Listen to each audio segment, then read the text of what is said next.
em favor de você. Trabalhe sempre, mas não fuja ao serviço que você já iniciou.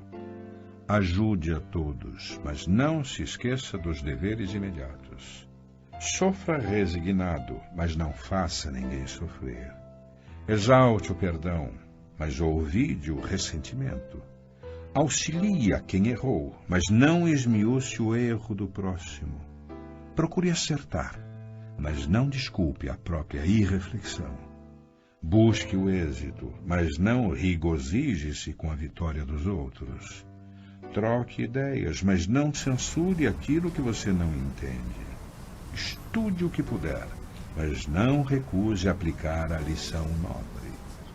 Assuma o compromisso, mas não deixe ninguém a esperar por você. Escreva aos amigos, mas não exija resposta. Guarde eficiência, mas não viva apressado. Use o dinheiro, mas não abuse. Cultive a bondade, mas crie a própria disciplina para o serviço do bem. Oi, pessoal, paz e bem. Hoje a gente vai conversar sobre as paixões. As paixões é um capítulo que a gente tem nas leis morais do Livro dos Espíritos. O Livro dos Espíritos é o primeiro livro da codificação que Kardec lançou para a gente com a ajuda dos Espíritos. E de 1857. E ele tem 4 livros. O Livro dos Espíritos ele tem 4 livros. Esse que a gente vai falar hoje é o terceiro livro, o Livro das Leis Morais. É um livro inteiro. São 12 capítulos nesse livro, do Livro dos Espíritos, das Leis Morais. E a proposta de hoje é a gente conversar sobre as paixões. Vamos lá. Primeiro, é bom que a gente entenda que o Livro dos Espíritos é o livro que norteia a gente na base filosófica da nossa doutrina, que tem um tríplice aspecto, né? Que é a filosofia, a ciência e a religião. Então, o Livro dos Espíritos faz a gente refletir a vida inteira. É um livro que a gente nunca vai parar de ler. Às vezes as pessoas falam assim, Márcia, qual é o primeiro livro que eu devo ler? Qual o livro que eu devo ler para me inteirar da doutrina? Eu estou simpatizando e eu queria ler um livro da doutrina. O que é que você indica? Eu sempre digo a todo mundo o seguinte, leia a codificação. Depois que você lê a codificação, você vai estar preparado para ler os outros livros espíritas. É como construir uma casa. Uma casa, você só consegue levantar ela sólida, firme, se você fizer um bom alicerce. E o alicerce da doutrina espírita, de um espírita, é a codificação. A codificação só não tem os 5 livros. Elas têm obras complementares. Tem o que é o espiritismo, tem as revistas espíritas, tem obras póstumas. Mas a codificação, você nunca vai deixar de estudar. Mas se você ler a codificação, você vai estar preparado para estudar. Porque são livros que você vai estar sempre consultando e vão ser livros que cada momento da sua vida, em cada fase do teu desenvolvimento material, você vai descobrir novas coisas nos livros. É impressionante. Cada pergunta do Livro dos Espíritos que você lê, ao passar dos anos, que você relê, que você reestuda, você já consegue administrar um novo aspecto de evolução. Na sua evolução quanto matéria, na sua evolução quanto espírito. Então, é um livro fascinante. É um livro que você vai estar sempre lendo, você vai estar sempre estudando. E na proposta de hoje, as paixões, né? Uma das leis morais, vale muita reflexão. É muito importante essa passagem para nós espíritas. Por quê? Vamos começar sobre o que é paixão. O que é uma paixão? E aí a gente tem várias etimologias para paixão. Mas aí vamos pensar em paixão quando ela vem do latim, que significa passio, derivado de passus, sofrimento. ou pathos, do grego doença. Sentimento forte, aí a gente traz para os nossos dicionários, que diz o seguinte: sentimento forte é por uma pessoa, objeto ou tema. Entusiasmo, desejo por qualquer coisa. O termo também pode ser usado para designar grande interesse, admiração por um ideal, uma causa, uma atividade. As paixões, elas são consideradas as molas da alma. Ok. Mas a gente, no senso comum, está acostumado a falar em paixão como uma coisa que é ruim, né? Não, fulano fica apaixonado, quem fica apaixonado fica cego quando tem as paixões que a gente tem por outras pessoas. Não, fulano, a mãe era tão apaixonada por ele que não deixa ele fazer nada, ele fica dentro de casa, ela é cega de paixão por aquele filho. Então, como é que a gente define paixão? Como é que a gente vai analisar a paixão? Aí a gente vai lá para o Livro dos Espíritos e lá no nosso capítulo que a gente está estudando, é no 12, na pergunta 907, ó, vamos lá. Livro dos Espíritos. Na pergunta 907, ele diz assim, ó: visto que o princípio das paixões está na natureza, ele é mau em si mesmo? Olha, então ele já, na pergunta, visto que o princípio das paixões está na natureza, ele é mau em si mesmo, ou seja, ele já afirma aqui que a paixão é um sentimento natural nosso. Se é um sentimento natural nosso, ela pode ser ruim, porque nós fomos criados bons, simples e ignorantes. Nós somos a essência divina.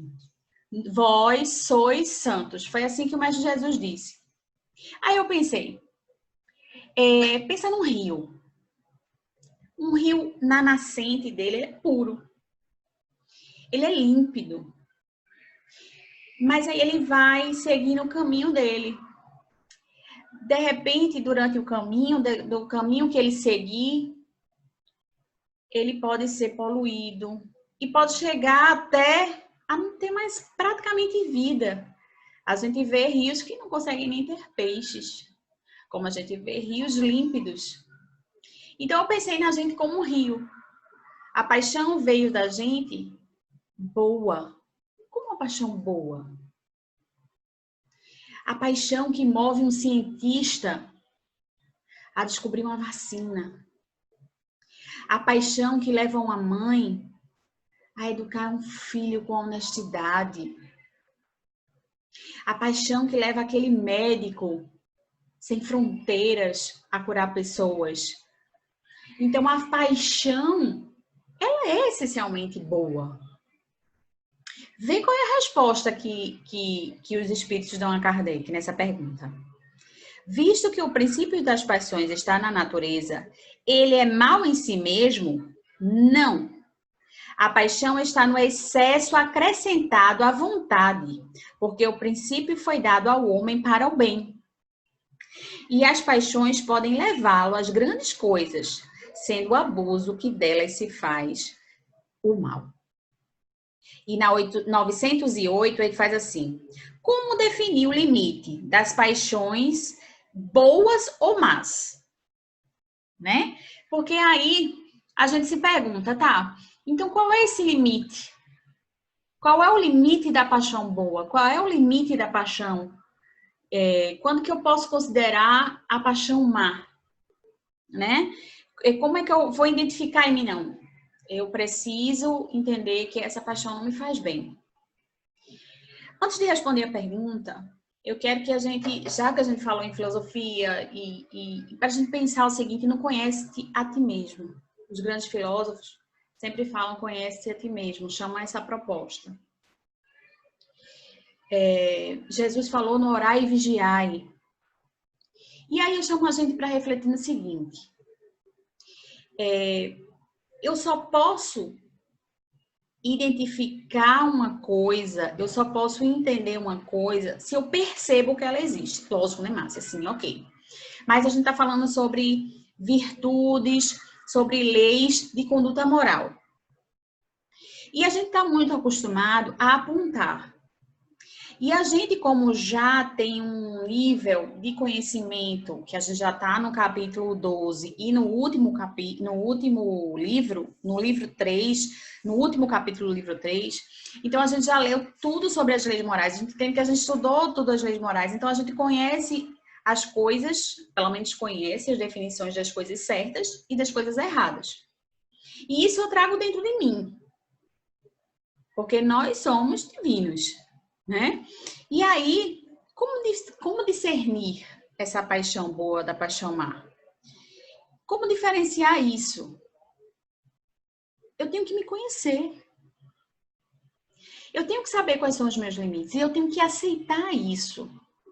Eu tenho que ter o autoconhecimento. Eu tenho que olhar para mim e identificar em mim qual é o meu limite. Quais são as minhas paixões deletérias? Isso não é uma coisa fácil.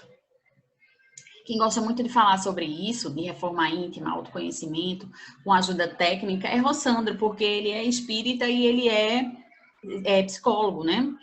E ele traz muito essas junções teóricas da ciência. Nós também somos uma ciência. E aí ele traz isso para o autoconhecimento. E ele tem uma história que ele conta, que eu acho válida a gente falar agora, para a gente falando sobre autoconhecimento, conhecer as nossas paixões, que ele conta que um dia um amigo dele chamou ele, vamos ali no estacionamento que eu quero mostrar uma coisa. E aí eles foram. Quando chegou lá, o cara mostrou um carro novo a ele. Tinha comprado carro. Olha o carro que eu comprei. Ele olhou o carro, ele ficou impressionado. Porque o carro era tudo que ele sempre sonhou. Até a cor era tudo que ele sempre sonhou. Quando ele abriu o carro, que ele mostrou o carro para ele não acreditou que existia um carro como ele queria daquele jeito. Isso ele conta, né? E aí, ele ficou feliz pelo amigo, mas ele não esqueceu isso. E ele foi para casa pensando nisso. E ele chegou em casa, ele foi para as planilhas de conta para ver, porque ele queria aquele carro. Ele tinha que ter aquele carro. E aí ele falou com a mulher dele, olha, vamos trocar de carro? Aí a mulher dele trocar de carro, tá achando um carro aí semi-novo, a gente ainda tá pagando. E era um carro que você queria, o carro que a gente tem, não há necessidade de comprar, a gente tá satisfeita com os nossos carros, eu tenho o meu, você tem o seu. Por que trocar isso? Porque, rapaz, eu vi um carro que eu quero esse carro. E aí começou a pesquisar na internet o valor do carro. E aí quando ele viu o valor do carro, ele disse, caramba, para eu ter esse carro, eu vou ter que trabalhar muito mais, ou então eu vou ter que deixar de pagar uma conta que eu já pago hoje para ter esse carro. Eu tenho que trabalhar quantas horas a mais por dia para ter esse carro? Ele ficou pensando, mas ele não dormiu pensando no carro. No outro dia, quando ele chegou no trabalho, ele foi conversar com o cara sobre o carro.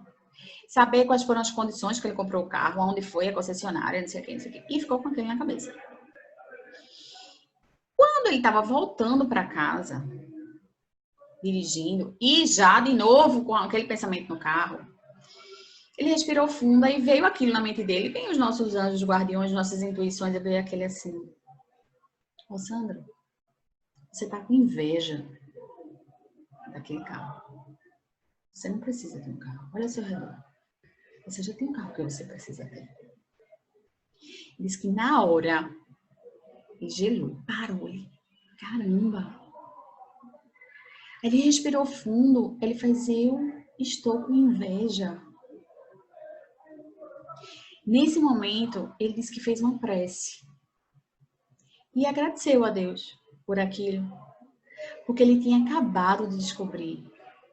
Eu sou invejoso.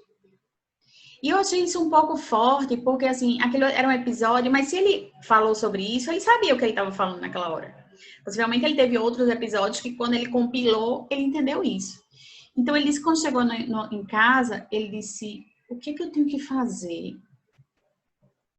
para mudar isso? A inveja não é um bom sentimento. Mas que bom que eu descobri que eu sou invejoso.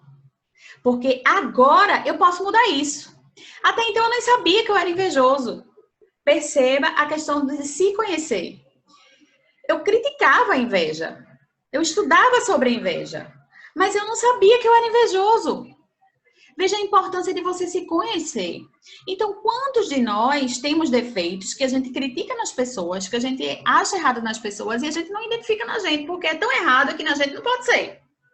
Então, quando a gente conhece a si mesmo, a gente identifica as nossas paixões. Só que isso não é um processo fácil. Você olhar para você e dizer assim, eu sou mentirosa. O que é ser mentiroso?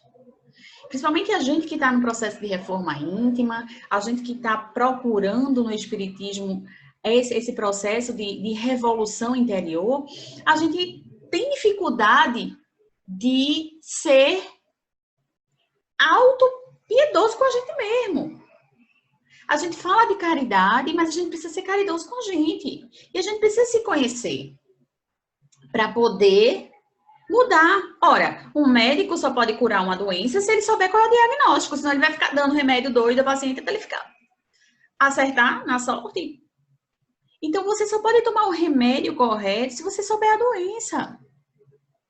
O médico só pode se tratar. Então, o nosso médico Jesus ensinou isso pra gente. O nosso grande mestre ensinou isso pra gente.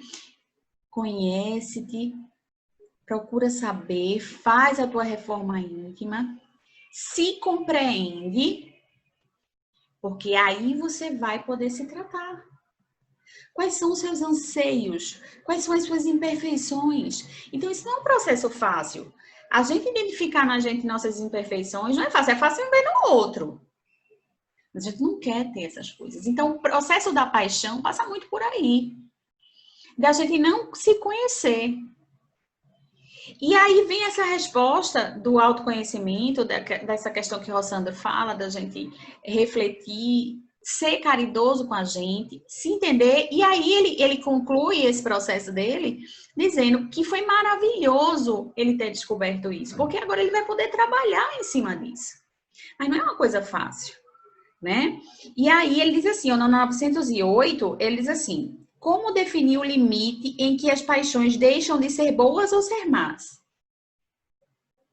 As paixões são como um cavalo, um corcel, que é útil quando está dominado e que é perigoso quando ele é quem domina. Reconhecei, pois, que a paixão torna-se perniciosa a partir do momento em que não podeis governá-la e que ela tem por resultado um prejuízo qualquer para vós ou para o trem. Aí Kardec comenta: as paixões são alavancas que decuplicam as forças do homem e ajudam na realização dos objetivos da providência.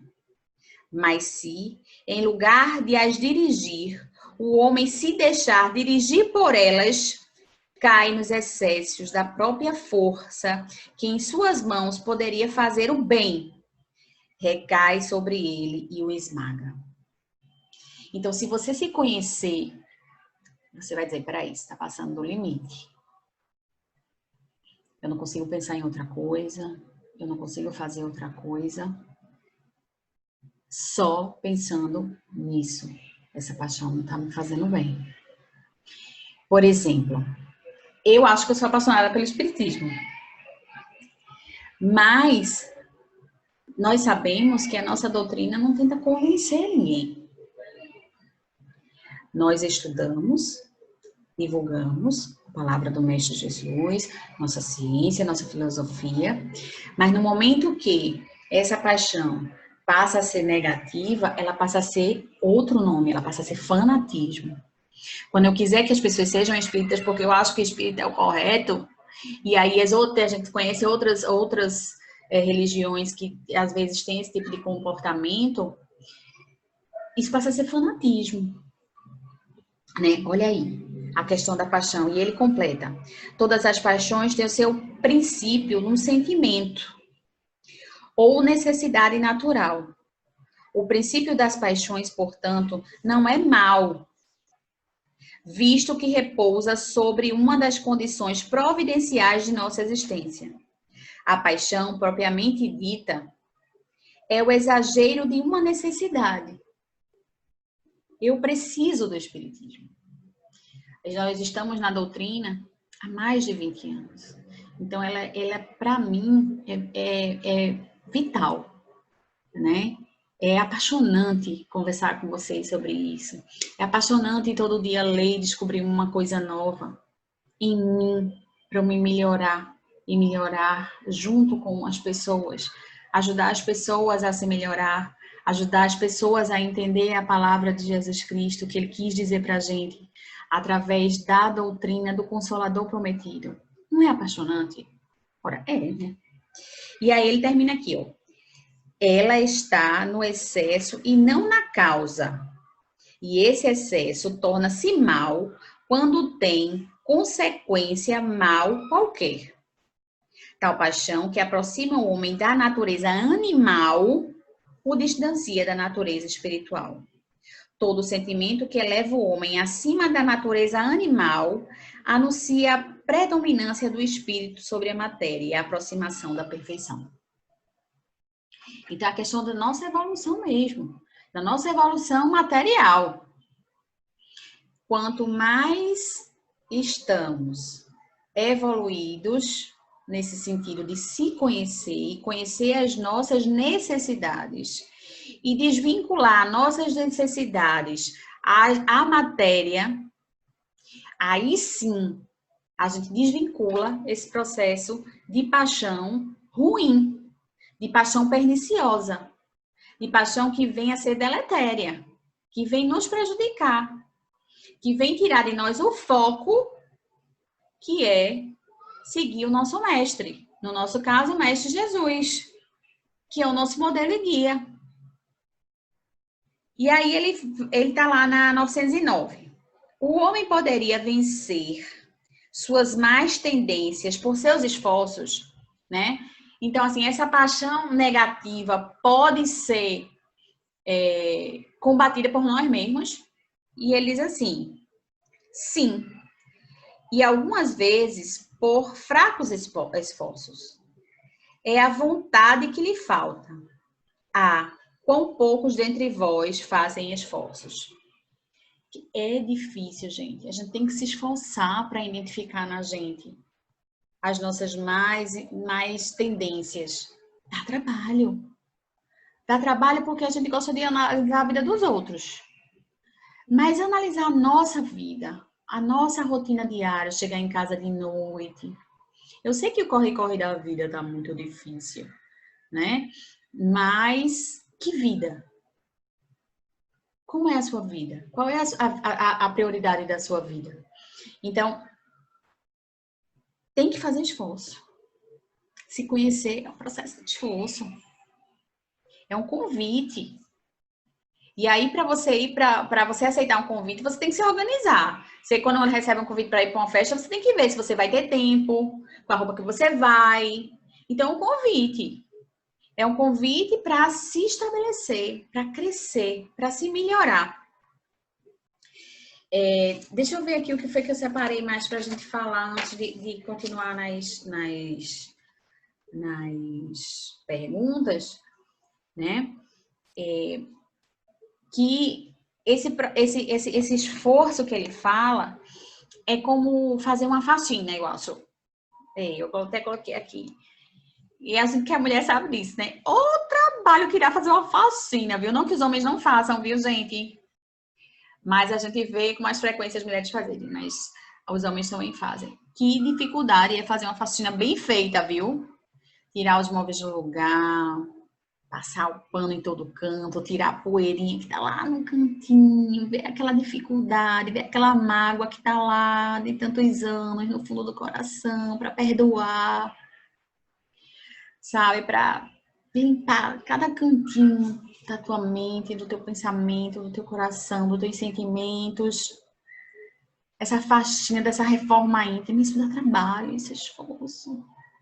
Só que quando termina, claro que a gente não vai terminar nessa encarnação, mas quando termina, né, o dia e você acha que fez alguma coisa, que você evoluiu, que você ou deixou de fazer alguma coisa que você faria antes, mas eu melhorei.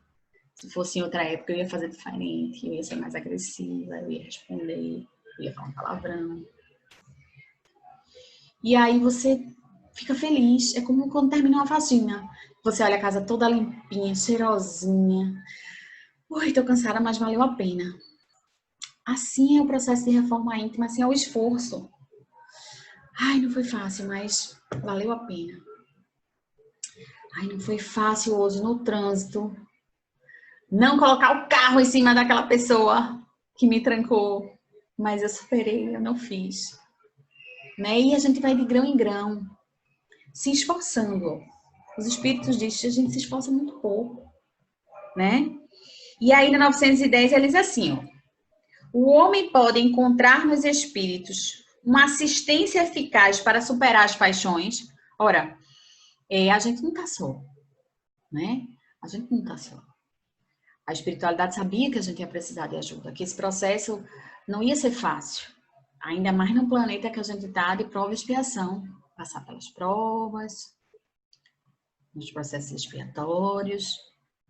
E aí, a misericórdia divina é tão boa e o Mestre Jesus é tão maravilhoso com a gente que ele disponibilizou espíritos exclusivos para a gente. Guia espiritual.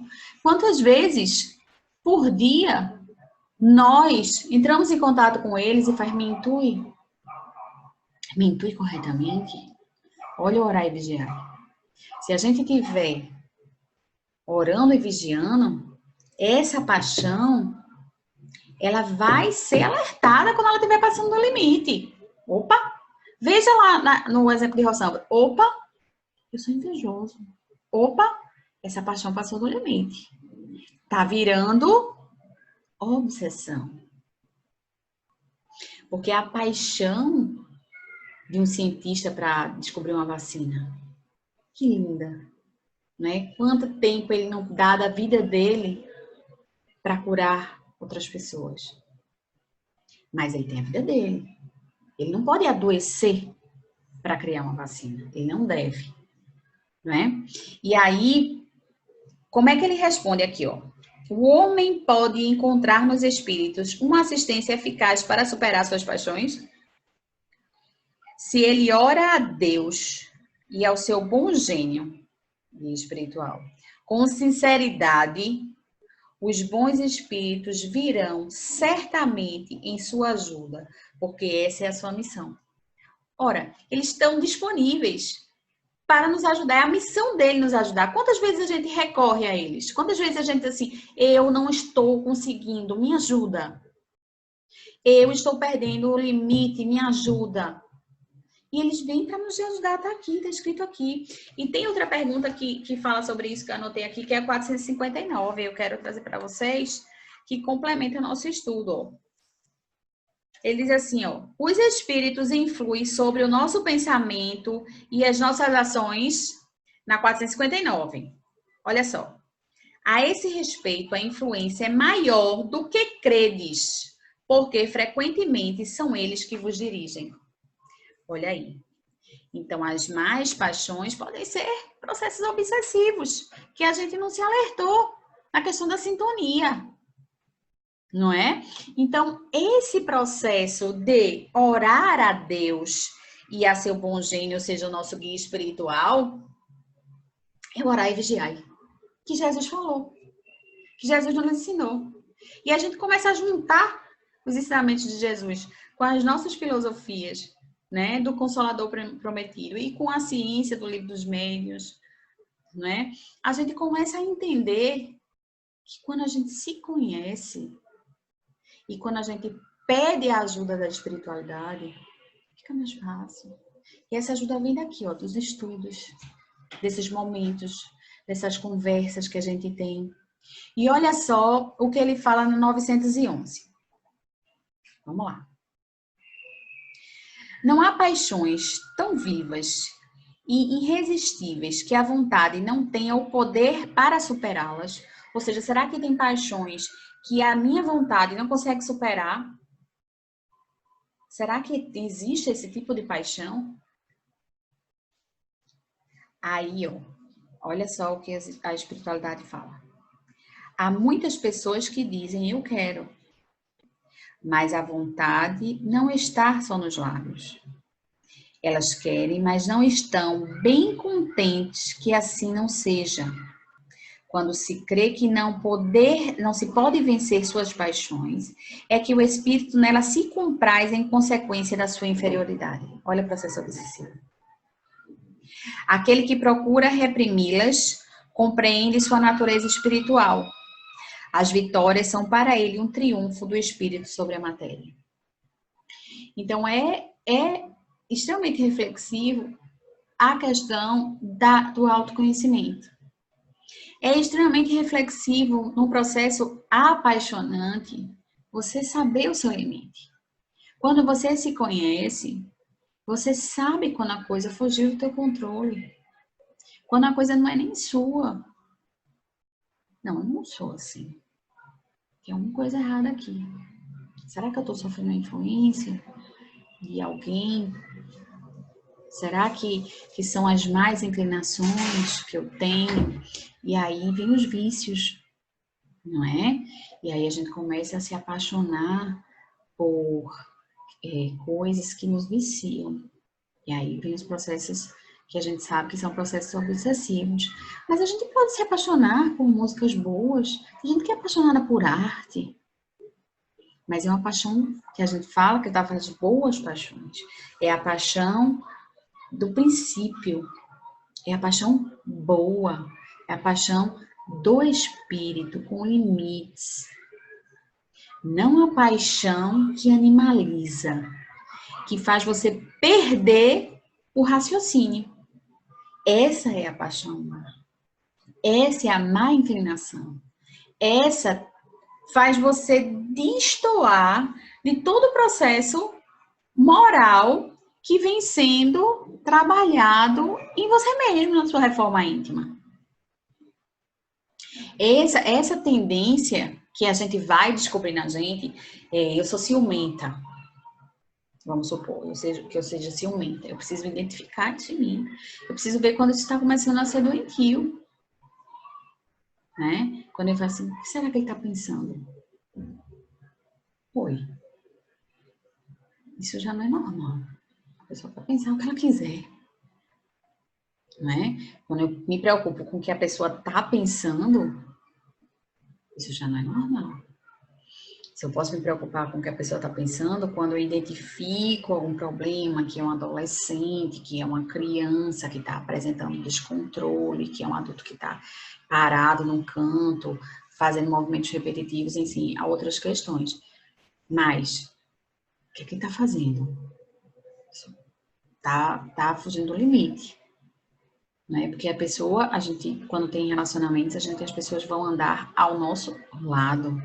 A gente não tem posse nas pessoas. A gente não tem propriedade na vida das pessoas. E aí, essas inclinações, a gente tem os alertas, tem os limites, né? E aí, quando a gente está estudando no bem, quando a gente está fazendo o processo de reforma íntima, que a gente vem se preparando para se melhorar, a gente percebe, né? Que o que a gente precisa é literalmente imitar Jesus. Imitar Jesus. Aí você fala assim, mas Márcia, imitar Jesus é muita coisa. Ser Jesus é muita coisa. Tá, concordo. Mas se ele é nosso mestre, nosso guia, eu tenho que pensar igual a ele. Eu posso não conseguir, mas eu tenho que ter ele como mestre, eu tenho que ter ele como guia. Então, é como uma pessoa que vai para uma cidade que não conhece, não é? O que é que eu faço? Eu chamo um guia e eu acredito que ele vai me levar para o lugar correto. Eu só contrato uma pessoa quando eu confio nela cegamente, para me levar para os cantos corretos. E Jesus é assim. Eu tenho que confiar plenamente no que ele falou, no que ele me disse, no que ele está me dizendo, que ele está pronto para me ajudar. Então, eu tenho que imitá-lo. É o nosso mestre. Eu tenho que pensar assim, o que é que Jesus faria? Olha, eu não estou dizendo que eu vou conseguir fazer o que Jesus faria, né? Porque a gente ainda está no processo evolutivo, mas ele é meu mestre, é ele que eu tenho que seguir. Então, não, se fosse Jesus, Jesus fazia isso. Eu não consigo fazer isso ainda, mas pelo menos eu vou deixar de fazer errado. E eu vou pedir a misericórdia dele para me ensinar a fazer o correto. através dos ensinamentos dele, através dos estudos, eu vou estudar mais, eu vou me esforçar mais. Porque um dia todos nós vamos chegar à plenitude. Ele disse, vós sois santos. Eu repito isso algumas vezes, porque até para mim, né? Porque vós sois capazes de fazer o que eu faço e muito mais. Porque ele nos conhece. Ele sabe que dentro de nós há toda essa capacidade e todos nós vamos evoluir. Todos nós um dia vamos governar um planeta. Olha isso. Agora, isso é um processo que a gente tem que se permitir, a gente tem que desejar. A gente tem que conhecer as nossas paixões. A gente tem que conhecer os nossos limites, as nossas virtudes, sim, as nossas virtudes. Nós temos muitas. Estamos angariando que elas sejam despertadas, não é? Em nós. E nessa questão da perfeição moral, né? Que aí a gente, identificando as nossas paixões, a gente está nesse caminho. A última pergunta é sobre qual é o meio mais eficaz para combater a predominância da natureza corporal, ou seja, a paixão que limita, que cega, né? E aí ele é bem sucinto, bem prático. Ele diz, ó, praticar abnegação de si mesmo. Você vai ter que entender quais são os seus limites. Você vai ter que entender até onde vai o autocontrole, o autoconhecimento dentro do processo de amor. Por isso que você tem que se amar antes. A gente tem que se amar antes para poder amar o próximo. E fora da caridade, isso que a gente aprende, não há salvação. Então eu tenho que ser caridoso comigo, benevolente comigo, primeiro. Identificando quais são os meus limites e dizendo, opa, eu só consigo ir até aqui, mas eu vou me esforçar, olha a questão do esforço, para seguir adiante. Identifiquei que preciso parar aqui, porque eu descobri qual é o meu limite, mas isso não significa que eu não vou me esforçar para conseguir ultrapassar essa problemática, esse limite. Então, o conhecer a nossa personalidade, a nossa persona, vai nos ajudar nesse processo de libertação de uma paixão animalizada, de uma paixão material, daquela que cega. E vamos se apaixonar, sim, sempre na paixão positiva, na paixão que está na nossa natureza, na paixão por fazer o bem. Ora, a paixão de Cristo. Tem coisa mais linda do que a paixão de Cristo por nós? Ai, que linda é a paixão dele por nós, que trouxe tudo isso, que nos prometeu e cumpriu, que está aí, ó, nos ajudando a melhorar. Essa paixão que a gente tem que ter, a paixão do amor verdadeiro.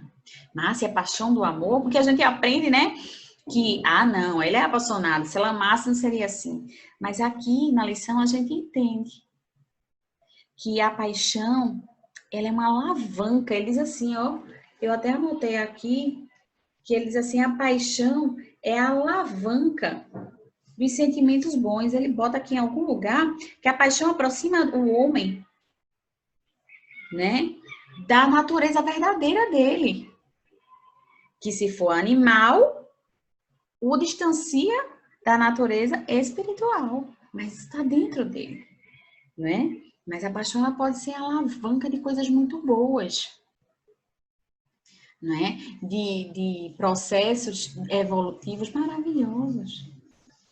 Ora, quantas vezes por paixão não se tenta até acertar nos processos de libertação do próximo, né? Os professores, por paixão, por ensinar, se esforçam com aquela criatura tantas vezes. Não, ele vai aprender, ele vai aprender, ele vai aprender. Assim como Jesus é com a gente. Não, ele vai aprender. Eu tenho certeza que ele vai aprender. Né? Então, que a gente possa ser apaixonado por Jesus, pela doutrina, no sentido bonito, no sentido real dessa palavra, no sentido que edifica, no sentido de força da alma, no sentido de disciplina, né, de alavanca, né, no sentido de ter aversão. Interessante isso que eu anotei aqui também. Aversão do mundo, da paixão, e aversão do espírito, né? Aversão individual. É muito importante identificar isso, quando a gente consegue esse equilíbrio de identificar isso, as suas sombras. Quais são as suas sombras? Né? Para acender a luz de Jesus Cristo, acender a luz, essa luz do Espiritismo, essa luz maravilhosa de libertação. Gratidão pela oportunidade de falar sobre essa doutrina tão edificante. Apaixonada, no sentido filosófico e bom da palavra, pela doutrina, por Jesus Cristo. Que a paz dele permaneça conosco e gratidão pela oportunidade de falar sobre essa doutrina tão maravilhosa. Fiquem com Deus.